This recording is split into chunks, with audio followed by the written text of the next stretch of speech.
Hello दोस्तों, कैसे हैं आप सब लोग। और आज हम पढ़ेंगे विस्टास बुक का क्लास 12 का चौथा चैप्टर द एनिमी। इसको लिखा है पर्ल एस बक ने।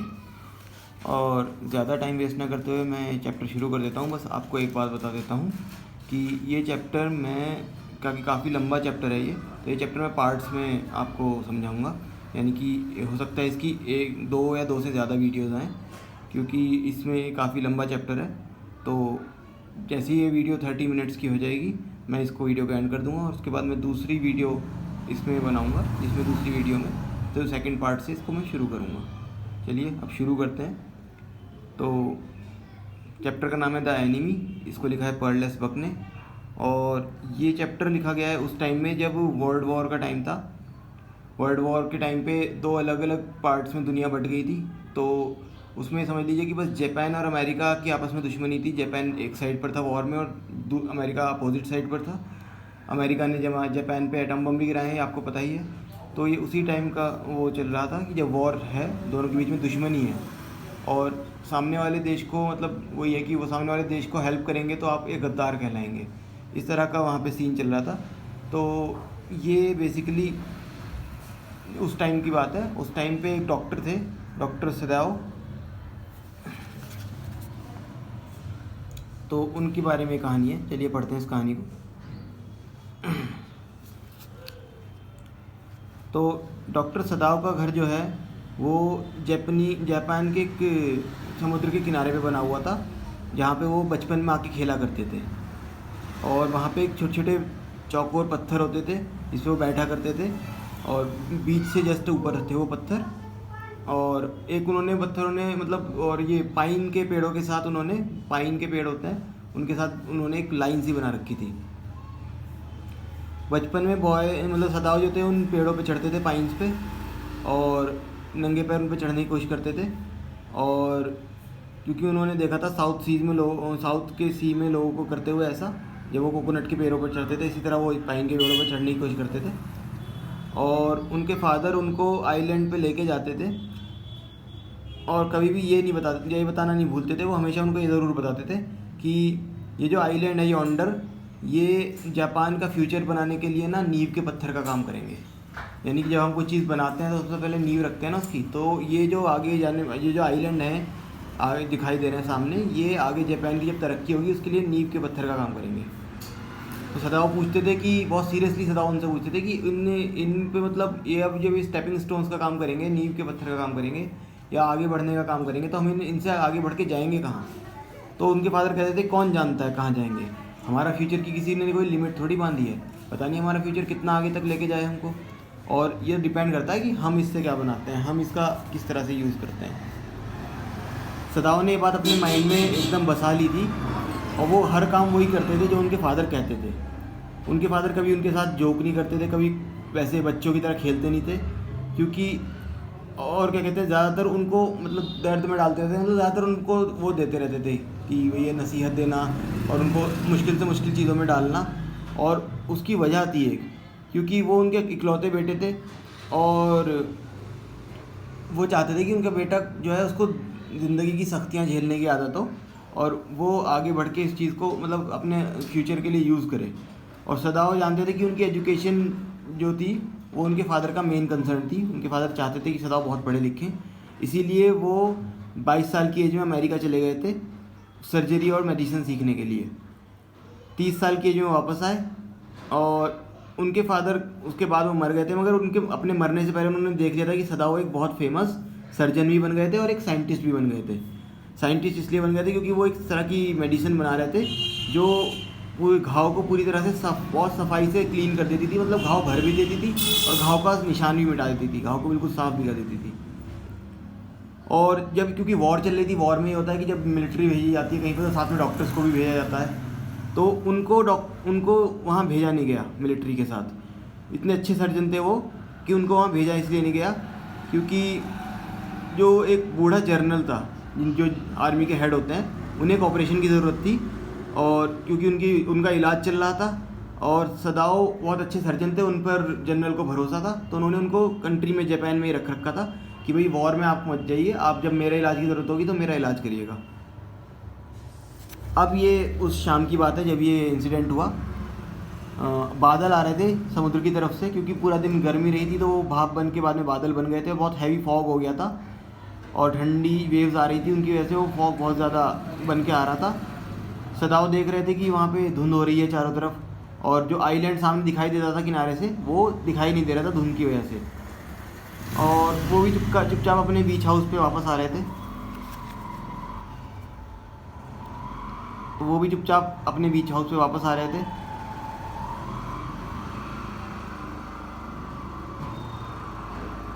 पाइन्स के साइड में चलते चलते वो, और कुछ देर बाद फॉग ने पूरा घर के चारों तरफ पूरा कोहरा ही कोहरा हो गया था। और फिर वो क्या कहते हैं वहाँ पे पहुँचे जहाँ हैना थी उनकी वाइफ रूम में, और वो उसको वहाँ पे वो जाना था उनको जहाँ हैना उनकी वाइफ जो थी उनके दो बच्चों के साथ वेट कर रही थी। और जैसे ही वो जाना चाहते थे तभी दरवाज़ा खुला, उन्होंने उनकी वाइफ ने बाहर देखा तो एक डार्क ब्लू कलर का वूलन उन्होंने ऊपर से हावरी डाल रखा था अपने किमोनो के ऊपर, जो किमोनो वहाँ पहना जाता है जापान में, उसके ऊपर से उन्होंने डाल रखा था गर्मी के लिए। तो वो उनके पास आई और प्यार से उनकी बाहों को पकड़ा और उनकी तरफ स्माइल किया और बस कुछ कहा नहीं। वो हैना से अमेरिका में मिले थे, मगर उन्होंने जब तक अपने प्यार का इजहार नहीं किया जब तक उन्हें पूरी तरह पता नहीं चल गया कि वो जैपनीज़ थी, क्योंकि उन्हें पता था कि उनके फादर जो है किसी जैपनीज़ के अलावा उनकी शादी किसी से नहीं करेंगे और वो अपनी रेस में प्योर रहना चाहते हैं। तो उन्होंने जब उन्हें पता लगा कि वो जैपनीज़ हैं तब जाके उन्होंने उनको क्या कहते हैं प्रपोज़ किया। और वो आज के टाइम में यही सोचते हैं कि वो अगर हैना ना उनको मिलती तो वो किससे शादी करते। और हैना से भी वो बाय लक ही मिल गए थे, क्योंकि क्या कहते हैं एक अमेरिकन प्रोफेसर के घर पे मिले थे। वो प्रोफेसर और उनकी वाइफ जो थे वो बहुत अच्छे लोग थे और वो अपने स्टूडेंट्स के लिए जो बाहर से आते थे दूसरी कंट्री से उनके लिए कुछ करना चाहते थे। उन्होंने उनके लिए डिनर वगैरह रखते थे, उनको आपस में मिलवाते थे। तो स्टूडेंट्स वहाँ पे बोर तो होते थे मगर वो देखते थे कि भाई इतने दयालु हैं ये हम लोगों के लिए इतना कुछ करते हैं, तो वो उनकी इनविटेशन का एक्सेप्ट कर लेते थे। सदाव हैना को ये हमेशा बताते रहते हैं कि कभी ऐसा होने वाला था उस रात जब वो हैना से मिले थे कि शायद वो प्रोफेसर हर्ले के घर पे जाते ही नहीं, क्योंकि वहाँ पे उनके कमरे छोटे छोटे थे और खाना कुछ ज़्यादा अच्छा खास था नहीं। प्रोफेसर की वाइफ जो थी वो काफ़ी बड़बोली सी थी। तो फिर भी वो गए वहाँ पे और वहाँ पे उनको हैना मिली, एक नई स्टूडेंट थी। और उनको उसी टाइम उन्होंने सोच लिया था कि अगर ये पॉसिबल हुआ तो इस लड़की से ही प्यार करूँगा और इसी से शादी करूँगा। और आज क्या कहते हैं उनका हाथ उनका मतलब उनके हाथों में उनका हाथ था हैना का, और उससे उन्हें कितना खुशी मिलती थी, क्योंकि काफ़ी साल हो गए हैं, 2 बच्चे भी हो गए हैं उनकी शादी को, काफ़ी साल हो गए हैं। और वो उन्होंने अमेरिका में एकदम शादी की भी नहीं थी। वो अपना काम ख़त्म करके स्कूल का जो भी पढ़ाई थी वो ख़त्म करके जापान वापस आए, वहाँ पे अपने फादर से उनको मिलवाया और फिर शादी हुई। अरेंज मैरिज हुई जैसे कि ओल्ड जापानीज़ स्टाइल में होती है। और बस सदाओ और हैना ने उससे पहले सब कुछ आपस में बातचीत कर ली थी। वो पूरी तरह खुश थे, परफेक्टली हैप्पी थे और आज वो पूरी तरह खुश दिख रहे थे। अब उन्होंने अपना गाल जो है उनकी वहाँ पे ऐसे रख दिए, टिका दिए। उसी टाइम पे जब वो क्योंकि बाहर खड़े होकर सब वो कर रहे थे तो वो सोच भी रहे थे, उस टाइम पे उन्होंने देखा कि कुछ ब्लैक कलर की जो एक परछाई सी है वो धुंध में से आ रही है। वो एक इंसान था, आदमी था एक, और वो क्या कहते हैं वहाँ से वो निकल के आया था समुद्र में से। और ऐसा लगता था कि वो वहाँ से उस समुद्र ने उसे उछाल के वहाँ फेंक दिया है बाहर किनारे पे। और ऐसा इसलिए लगता था क्योंकि क्या कहते हैं उसका ऐसा लग रहा था जैसे उसके पैर में चोट लग गई हो, और कुछ कदम वो चला, उसकी बॉडी जो है वो धुंध में कुछ देर तक दिखाई दी। और अपने क्या कहते हैं सिर के ऊपर उसने अपनी वो रख रखी थी, हाथ अपने सिर के ऊपर रख रखे थे। तो फिर उसके बाद फॉग में वो छुप गया, दिखाई नहीं दिया। तो हैना ने एकदम चिल्लाई कि ये कौन है। उसने सदाओ की बाह को छोड़ा और दोनों जल्दी से रेलिंग पे जाके झांकने लगे। और उन्होंने दोबारा उसको देखा, अब वो अपने घुटनों पे चल रहा था, हाथों पर घुटनों के बल चल रहा था। और फिर वो एकदम वहाँ पे गिर गया। उन्होंने देखा कि वो वहाँ गिर गया और वहीं पड़ा रहा। तो सदाओ ने कहा शायद कोई मछुआरा है, अपनी बोट से मतलब वो उसकी बोट वहाँ से पानी में डूब गई होगी और वो बोट से गिर गया होगा। तो वो भाग के नीचे गए और उनके पीछे पीछे हैना भी आई, और उनकी जो वाइट स्लीव्स थी किमोनो की वो उड़ रही थी हवा में। 1 मील या फिर 2 मील दूर जाके उन्होंने वहाँ पे फ़िशिंग विलेजेस थे, मगर ये बड़ा अकेला लोनली किनारा था, रॉक्स थी बहुत सारी, और अगर यहाँ पे सर्फ करता तो इंसान उसे पत्थरों से टकराने का पूरा पूरा खतरा था। पता नहीं वो इंसान किस तरह उन रॉक्स में से निकल के आ गया था और बुरी तरह उसके चोट लगी हुई थी। और उन्होंने देखा कि जब वो उसके पास पहुँचे वो कौन था, और मतलब उन्होंने ये सोच रखा था कि उसको बुरी तरह चोट लग गई होगी। बाद में जब उसके पास पहुँचे तो सच में उसके बहुत बुरी तरह चोट लगी हुई थी, और जो उसके बराबर में जो वो रेत पड़ी हुई थी, इस रेत पे वो गिरा था, वो ऑलरेडी उसमें ब्लड के उसमें छींटे आ गए थे, ब्लड के निशान पड़ने शुरू हो गए थे। तो सदाओ ने कहा कि इसको बहुत चोट लगी हुई है, और वो उसके पास एकदम से झुके, जो बिल्कुल वो हिल नहीं रहा था इंसान, उसका धूल में बिल्कुल उसका चेहरा हुआ था, और एक पुरानी टोपी जो थी उसके हेड पे चिपकी हुई थी, पानी बिल्कुल सोख रखा था टोपी ने, और उसके कपड़े बिल्कुल गीले थे। सदाओ रुके, हैना उनके साइड में रुकी, और उन्होंने उसको पलट के उसका चेहरा देखा, और हैना एकदम चिल्लाई, ये तो एक क्या कहते हैं वाइट मैन है, यानी कि अमेरिकन है, ये तो एक वाइट मैन है। उन्होंने कहा हाँ एक वाइट मैन था वो, और वो जो गीली कैप थी वो दूर गिर गई, और उसके जो वेट कलर के मतलब वेट येलो कलर के बाल थे, गीले गीले लंबे, क्योंकि वो काफ़ी टाइम से लगता है काटे नहीं गए थे, तो वो भी चारों तरफ बिखर गए, और उसकी येलो कलर की दाढ़ी उसको उन्हें दिखाई दी। तो वो बेहोश था, उसे कुछ नहीं पता था कि वो उसके लिए क्या कर रहे हैं वो लोग। अब सदाओ को याद आया दोबारा से, मतलब अभी तक तो वो एकदम ये देख के खो गए थे कि वो इंसान जो है वो अंग्रेज़ था दाढ़ी वाला, मगर अब वो उन्हें याद आया कि इसके खून भी निकल रहा है और इसके ज़ख्म हुआ है। तो अपने हाथों से, क्योंकि वो एक सर्जन थे, अपने एक्सपर्ट हाथों से वो ढूंढने लगे कहाँ से है। तो जैसे ही उन्होंने टच किया तो एक जगह ब्लड जो है बहुत सारा निकल के आया, और उसकी लोअर बैक के राइट साइड पर सदाओ ने देखा कि एक बंदूक का गोली का निशान है, और क्या कहते हैं वो उसकी वजह से खून निकला था, और जो मांस था वो थोड़ा उखड़ गया था उसके गन पाउडर की वजह से, और ज़्यादा दिन पुरानी बात नहीं लग रही थी ये। उस आदमी को कुछ दिन पहले गोली मारी गई है, और उसके बाद से उसका इलाज नहीं हुआ है उसमें, वहाँ पे उसने कुछ पट्टी वट्टी नहीं लगाई है। तो अब ऐसा लग रहा था कि वो जो गोली का जो घाव था उसको पत्थरों ने दोबारा उखाड़ दिया था। तो हैना ने कहा कि ये तो बहुत बुरी तरह से खून बह रहा है इसका, तो बहुत ही मतलब ऐसी आवाज़ में कहा, दुख भरी आवाज़ में। और इस टाइम धुंध पूरी तरह छा चुकी थी, और इस टाइम पे दिन के कोई दिखाई नहीं दे रहा था इधर उधर। जो फिशरमैन थे वो भी शायद चले गए थे घर, और जो बीच कॉम्बर्स लोग होते हैं वो भी शायद उन्होंने भी समझ लिया था कि इस टाइम दिन ख़त्म हो चुका है, तो वो सब भी अपने घर चले गए थे। तो सदाओ ने कहा कि हमें इस इंसान के साथ क्या करना चाहिए, मगर वो सिर्फ इतना बोल रहे थे अपने मुंह से, उनके हाथ अभी भी जैसे एक्सपर्ट सर्जन के हाथ चलते हैं वो चल रहे थे, अपना काम कर रहे थे, वो उनका काम नहीं रोका था उन्होंने, वो अपने आप ही वो उसकी ब्लीडिंग रोकने के लिए उनके हाथ अपने आप काम कर रहे थे। उन्होंने वाउंड के ऊपर जो समुद्री मॉस होता है, मॉस एक तरह की काई होती है समुद्र की, और एक तरह का पौधा ही होता है मतलब, तो वो उन्होंने उसके ऊपर घाव के ऊपर लगा दिया ताकि खून रुक जाए बीच से उखाड़ के, और वो हल्का सा वो दर्द से कराहा इंसान, मगर वो उठा नहीं। तो सदाओ कहने लगे कि हम जो सबसे अच्छा काम ही कर सकते हैं, इसको वापस समुद्र में डाल दें। अपने आप की बात का जवाब देते हुए उन्होंने बोला। अब ब्लीडिंग तो रुक गई थी थोड़ी देर के लिए, अब उन्होंने अपने हाथ झाड़े, अपने हाथों को सैंड से उन्होंने साफ़ करा। तो हैना ने कहने लगी हाँ यही सही रहेगा, मगर वो फिर भी उस इंसान को घूरती रही कि अगर हमने अपने घर में एक वाइट मैन को पनाह दी तो हमें अरेस्ट कर लिया जाएगा, और हमें क्या कहते हैं अगर हम उसको दोबारा से आर्मी को सौंप देंगे, दोबारा से जेल में डलवा देंगे तो वो मर ही जाएगा, सदाओ ने बोला। तो सबसे मतलब काइंडेस्ट थिंग तो ये होगी कि उसको वापस से समुद्र में छोड़ देना चाहिए, हैना ने कहा। मगर उनमें से कोई हिला नहीं वहाँ से, क्योंकि वो उस इंसान को देखे जा रहे थे, वो मुर्दा सा पड़ा हुआ था वहाँ पे। हैना ने कहा वो है कौन, ये है क्या, मतलब ये क्या पोस्ट है इसकी, क्या करता है, मतलब ये यहाँ पे कैसे आया, ये उनका पूछने का मतलब था। तो सदाओ ने कहा ये एक अमेरिकन लग रहा है, और उन्होंने उस कैप को उठा के देखा कि हाँ, उन्होंने कहा ये एक सेलर है अमेरिकन वॉरशिप का, कोई वॉर की जो शिप थी, वॉर में लड़ने के लिए शिप्स आए थे अमेरिका के, वहाँ का कोई सेलर है, और उस पर लिखा हुआ था US नेवी कैप के ऊपर।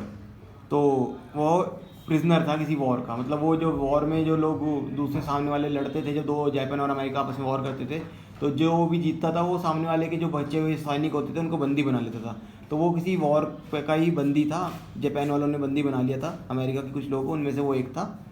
और हैना ने कहा कि वो ये जेल तोड़ के भागा है और इसीलिए इसके एक गोली लगी है और ये सब इसके ज़ख्म लगा है। सदाओ ने कहा हाँ ऐसा ही हो सकता है, पीछे पीठ पे गोली लगी है, इसका मतलब वो भाग रहा था, उसके पीछे से गोली मारी गई है। अब वो एक थोड़ा सा झिझके, एक दूसरे को देखा। हैना ने कहा कि क्या हम उसको दोबारा से समुद्र में डालने के लायक डाल सकते हैं, मतलब हम ऐसा करना चाहेंगे। सदाओ कहता है मैं तो डाल सकता हूँ, तुम कर सकती हो। हैना ने कहा नहीं, मगर अगर तुम अकेले कर लो तो कोई बात नहीं। सदाओ थोड़ा सा हिचके। तो अजीब बात यह है, उन्होंने कहा कि अगर कि ये इंसान ऐसा है, मैं इसको चाहूँ तो अभी पुलिस को सौंप सकता हूँ, मुझे कोई मुश्किल नहीं होगी, मुझे उसकी कोई परवाह नहीं है, ये मेरा दुश्मन है, सारे अमेरिकन मेरे दुश्मन हैं। और मगर ये एक आम आदमी है, देखो कितना बेवकूफ़ सा चेहरा है इसका, मगर उसके ज़ख्म लगा हुआ है, बात ये है। और हैना ने कहने कि हाँ तुम भी उसको नहीं फेंकना चाहते ना समुद्र में, कि ये फिर तो हमें एक ही काम करना चाहिए। हैना ने बोला कि इसको उठाते हैं और घर में ले चलते हैं। सदाओ ने कहा मगर फिर नौकर क्या कहेंगे हमारे। तो हैना ने कहा कि हम उनको बता देंगे कि हम इसको पुलिस को ही देने वाले हैं, बस इसको थोड़ा सा इलाज कर दें इसका, और हम करेंगे भी ऐसे ही, हम बाद में इलाज करके जब भी ठीक हो जाएगा तो उसको पुलिस को दे देंगे। सदाओ हमें अपने बच्चों के बारे में सोचना चाहिए, तुम्हारी पोजीशन के बारे में सोचना चाहिए, सब कुछ खतरे में आ जाएगा अगर हमने एक प्रिजनर को अपने घर में पनाह दी। तो सदाओ ने कहा हाँ बात तो सही है, तो मैं भी यही करने की सोचता हूँ, इसके अलावा मैं कुछ कर ही नहीं सकता हूँ वैसे भी। तो दोनों आपस में उन्होंने सहमति हो गई उनकी, उन्होंने इंसान को उठाया उसको साथ में मिलके। वो बहुत हल्का सा था, ऐसा लग रहा था कि कोई ऐसा मेमना सा हो जिसको बहुत टाइम से कुछ खाने को ना मिला हो, मतलब कोई चिड़िया हो ऐसी जिसको बहुत टाइम से कुछ खाने को ना मिला हो, बस उसके पंख और स्केलेटन बचे हुए हों और उसके हाथ ऐसे हैं लटके हुए थे। उन्होंने उसे उठाया और साइड डोर में ले गए, साइड डोर जो था घर का वहाँ पे ले गए। वो डोर एक रास्ते में जाके खुलता था और एक नीचे रास्ता जाता था, वहाँ पे एक खाली बेडरूम था। ये बेडरूम सदाओ के फादर का था और उनकी मौत के बाद से इसको यूज़ नहीं किया गया था। उन्होंने एक मैट था फ्लोर पे, उस पर उन्होंने उसको लिटा दिया इंसान को। और क्योंकि उस कमरे में, क्योंकि सदाओ के फादर जो थे वो कोई भी बाहर की फ़ॉरेन चीज़ को अपने यहाँ अलाउ नहीं करते थे, वो नहीं चाहते थे कि वो फ़ॉरेन चेयर पे बैठने या बेड पे सोने का तरीका, क्योंकि जापान में लोग नीचे सोते हैं तो वो नीचे ही सोना चाहते थे, वो फ़ॉरेन बेड पे या किसी चेयर पे नहीं सोना चाहते थे। तो उस कमरे में सब कुछ जापानीज़ तरीके से कर रखा था। और हैना जो है वो गई दीवार के कबर्ड्स, उन्होंने क्या कहते हैं कबर्ड जो होते हैं जिसमें अलमारी, उसमें से उन्होंने एक डोर खिसकाया और एक कंबल लेके आई, बहुत हल्का सा सॉफ्ट सा। और उसे थोड़ा उनको झिझक हुई क्योंकि वो कंबल जो था उस पर फ्लावर, मतलब उस पर बहुत नक्काशी हुई हुई थी, बहुत अच्छा सा बुना हुआ था और प्योर वाइट सिल्क का कंबल था वो। तो उन्होंने कहा ये तो बड़ा गंदा, मतलब उस इंसान को देख के कहा उसने, हैना ने, कि ये तो बहुत गंदा हो रहा है। तो सदाओ ने कहा हाँ पहले इसको थोड़ा धोना पड़ेगा, साफ़ करना पड़ेगा इस इंसान को, पहले इसको थोड़ा नहलाना पड़ेगा, और अगर तुम गर्म पानी कर दो तो मैं उसको नहला दूँगा। तो उसने हैना ने कहा कि भाई नहीं, मैं नहीं चाहती कि आप इसको नहलाओ, हम नौकरों से बात काम करवाएंगे, मैं यूमी को बोल देती हूँ। यूमी उनकी नैनी थी जो बच्चों का ख्याल रखती थी। तो वो क्या कहते हैं, उन्होंने कहा कि वो थोड़ी देर के लिए बच्चों को छोड़ देंगी और मैं संभाल लूँगी बच्चों को और वो उसको वॉश कर देगी। सदाओ ने कहा कि चलो ठीक है जैसा भी होगा, तुम यूमी को कहो और मैं दूसरे नौकरों को बताता हूँ।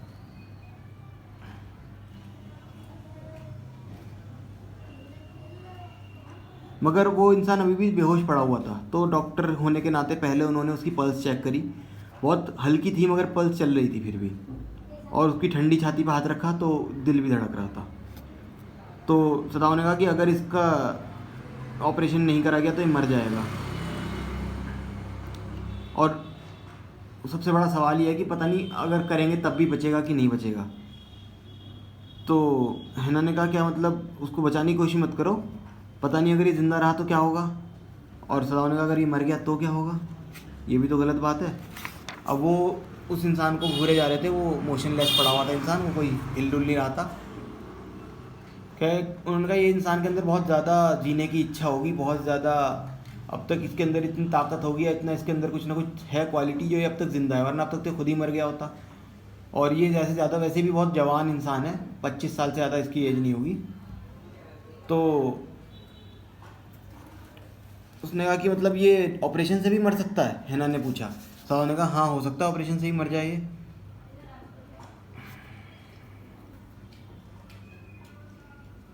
तो हैना थोड़ा इसको डाउटफुली इस बात को देखने लगी, क्योंकि उन्हें अपने पति पे पूरा भरोसा था कि वो बहुत अच्छे सर्जन है, तो उनकी बात को थोड़ा डाउटफुली देखने लगी।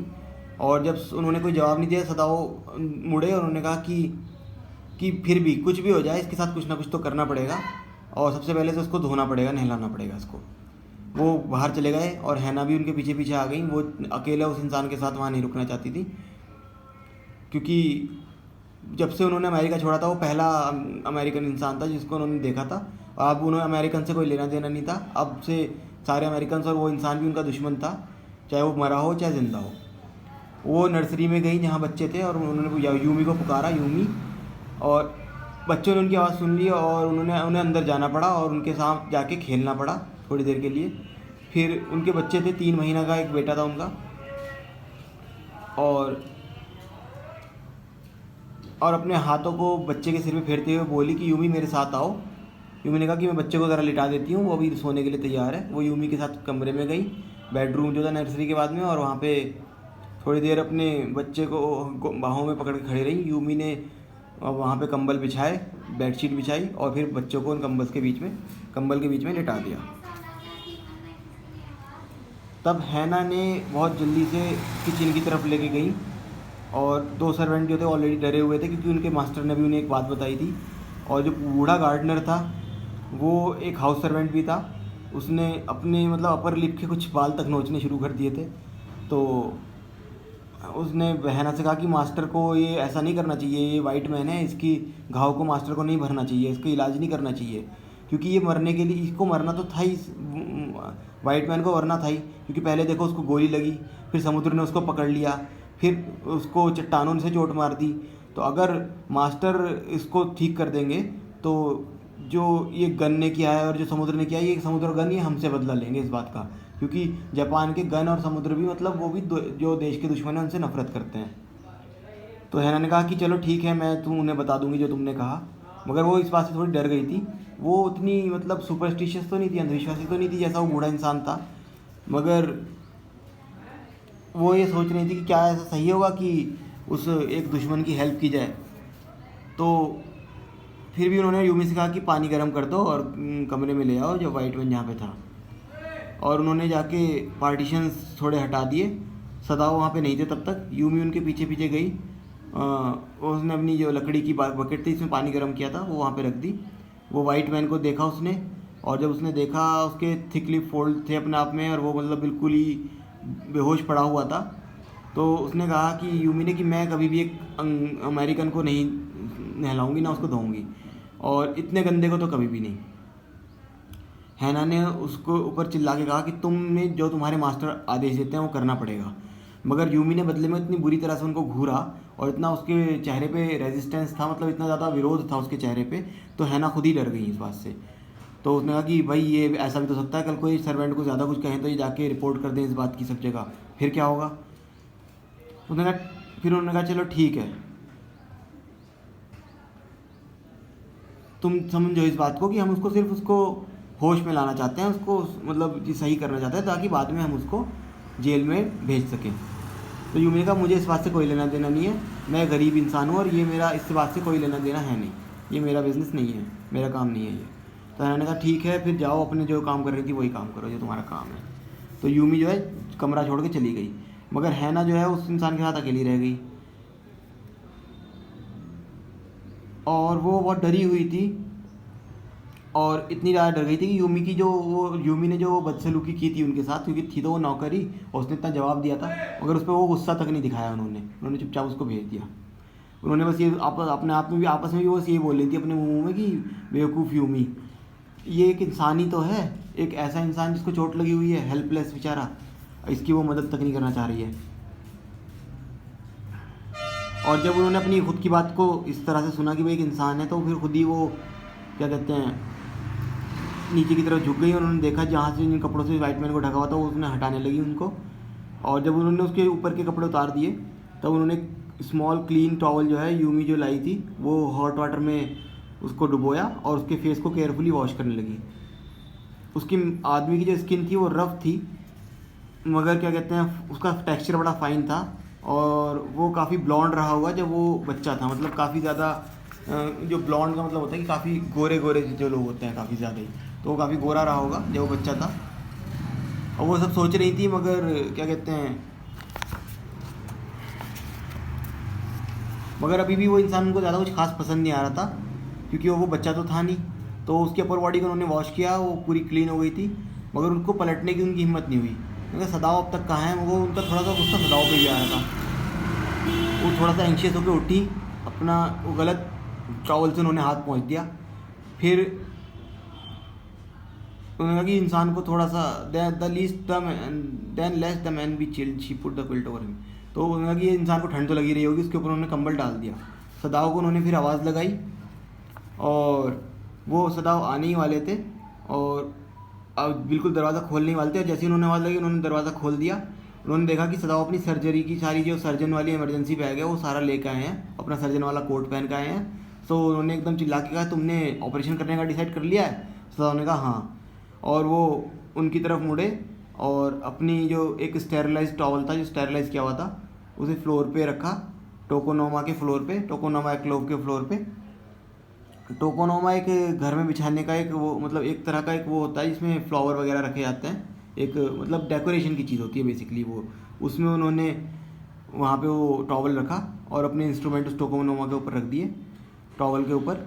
और उसने कहा कि तुम मुझे टॉवल्स पकड़ाते रहना अब। तो उन्होंने जो जो भी वो कहते रहे वो ऐसी करती रही और उन्होंने शेल्फ्स में गई, जाके टॉवल निकाल के लाई।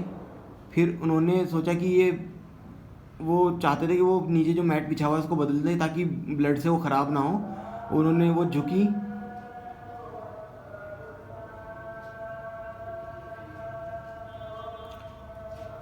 और उन्होंने देखा कि ऑलरेडी ब्लड जो है वो पूरा फैल चुका है और उस मैट को वो प्रोटेक्ट करना चाहती थी मगर वो बचा नहीं पाई क्योंकि ऑलरेडी उसमें बहुत सारा खून जा चुका था। चलिए, अब ये वीडियो 30 मिनट की होने वाली है तो मैं इस वीडियो को यहीं ख़त्म करता हूँ और बाकी का जो चैप्टर है वो मैं अगली वीडियो में आपको सुनाऊँगा। और अगली वीडियो का लिंक मैं इसके डिस्क्रिप्शन में डाल दूँगा और आपको नेक्स्ट वीडियो पार्ट 2 में मिल जाएगी इसकी। Okay, bye bye, take care.